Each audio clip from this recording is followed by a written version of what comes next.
বানিয়ে নেব।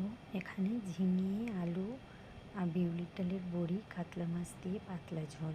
তাই আর চলে গেলাম আমি গাছে থেকে লঙ্কা তুলতে।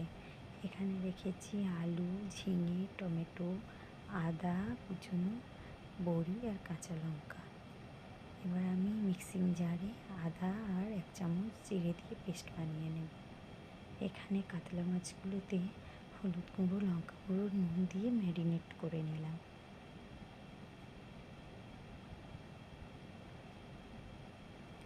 এবার কড়াইতে তেল দিয়ে দেব। তেল গরম হলে মাছগুলো একটু ভেজে নেব।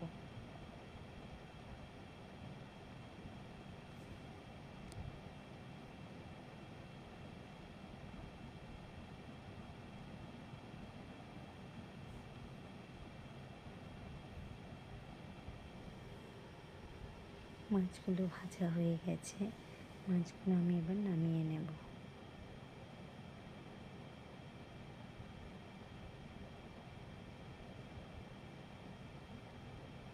এবার বিউলির ডালের বড়িগুলো ভেজে নেব।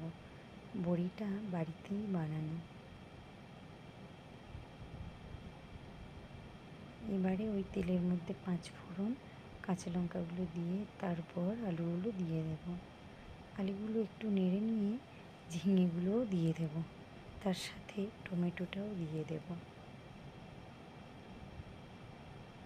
এবার ভালো করে নেড়ে নেব। নেড়ে নিয়ে হলুদ গুঁড়ো আর নুন দিয়ে দেব। তারপরে আদা আর জিরের পেস্ট দিয়ে দেব। ভালো করে কষিয়ে নেব। জল দিয়ে দেব। জল দেওয়ার পরে ফুটে উঠলে বড়িগুলো দিয়ে দেব। এবারে ঝোল প্রায় শেষের দিকে গেলে মাছগুলো দিয়ে দেব।